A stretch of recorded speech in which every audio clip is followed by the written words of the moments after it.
is Rahmat Ayufunjo. I'm CEO at African Food Changemakers, and I work with the team to drive our vision of supporting 1 million African agri-food entrepreneurs to start and scale successful, resilient, sustainable agribusinesses that nourishes Africa and the world. The name of our organization is African Food Changemakers. We were previously known as Nourishing Africa, and we're out here. Our focus is exclusively on African agri-food entrepreneurs, and our work is to enable them to scale and build successful agribusinesses through trainings, recognition, providing resources, mentoring, hand-holding, and trade linkages.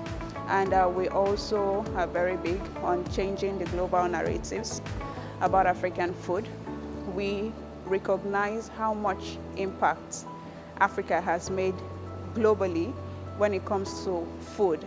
In this program, we're connecting them with markets. We started out with training, a 6-week online course, and from there we've moved to a diagnostic tool to help prepare them for export, to assess their export readiness.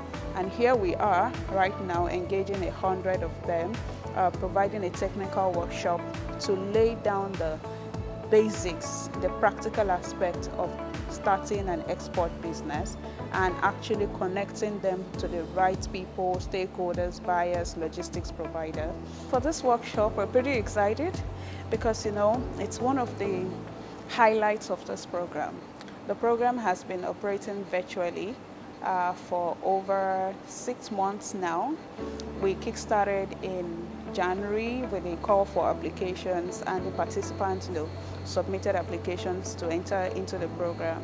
And the aim is to provide a practical layout for what is to come, which is the market linkage of this phase. So over the next couple of days, we'll be having expert facilitators. These are big exporters themselves. They are consultants in the export landscape, particularly in agri-food. Going to kick off really with an export documentation checklist. This one is pretty exciting because over the 6-week course, many of the participants wanted to have the lowdown, the step-by-step process of what are the documentation they need to start exporting. So we're going to kickstart with that, and we're going to be having a practical session on the food products that each of these participants are producing and giving them feedback about it. When you have good documentation, you have to minimize your export risk. Okay, number 2, ensure that export goods conform to importing country specification. Now, the good thing is that when you have all your documents, there's what you call export expansion grant. If your document is not complete, you cannot have access to the fund. It's between 5 to 10 million naira. They don't just give you the money, but your documentation will determine whether you can get funding from that export facilities or not. So we're going to be visiting one of the biggest exporters in Nigeria, looking at their processes for them to see for themselves what it takes to actually be an exporter while they've had all the practical and feedback sessions from the facilitators. So this one we're pretty excited about, and I am sure the participants are going to have a field time. I'm glad to be in an export company to really see how all we've been taught is being done. We expect that most of the things that we have been taught during the program, we're going to be having practical knowledge here. We're going to be looking at their operations and their processes, and we're going to be seeing a couple of their books and documentation from start to finish. So we're starting from the products, going to the documentation, going to their warehouse, going to where all these things are done. How do they ship? How do they package? What are the labelings? What are the contract negotiations for certain products? And generally, we're hoping to get the participants to understand the realities of export. I am Aderemi Adebayo, Managing Director, Declare Inspection Limited. I am local inspection quality certifier and warehouse management for agri-export produce. By and large, I see export as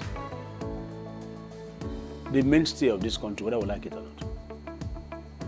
We've done it in the past, we failed. But I tell you, if we have to wake up again, I think export will help us in that regard. Because that's the only sure source of income for anybody who knows his onion. You need to have knowledge of what you are exporting. Automatically, the computer will list the number of bags, but we will count it one by one. We don't assume they bring 480, you have to count yourself. So you will count physically, that's why we will find those are boys, they're there. The truck now comes, you list the number of bags, you have your net weight. Our cocoa happens to be the best in terms of flavor, but we don't do it right. Why Ghana gets premium payment, we are discounted because we don't do the right thing. There was a time we went to radio, we do jingle, or ferment your cocoa for 7 days at least. After 3 days, they start drying. Because when you are not ready to buy, the Indian man is ready to buy because he brings his money from India at 6%. And your own loan here is at 23. We know that it is a requirement by law that every shipment must go with an NXP. My name is Abubakri Abiola, the head of operations Starling Global and Idea Limited. Exports is a very core aspect of development, economic development of any country. It's what actually determines the value of a country when it comes to what the country is able to offer the international market. And we can see that the government of today is actually putting so much effort to promote non-oil exports in the country.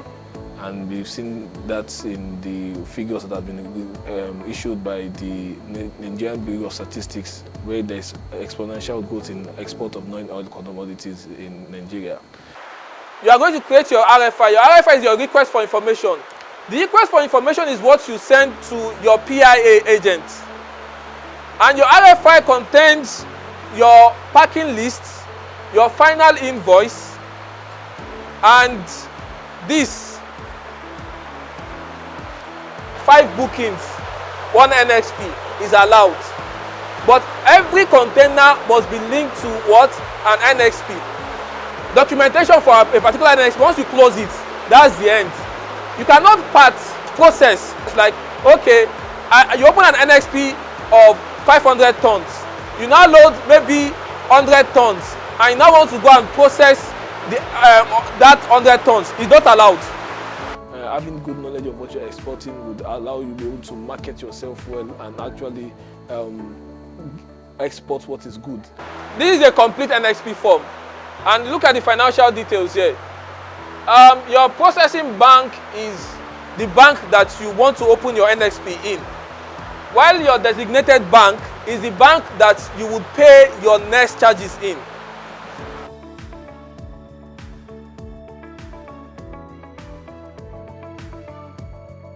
We really want to say a big thank you to the program participants. You've been wonderful.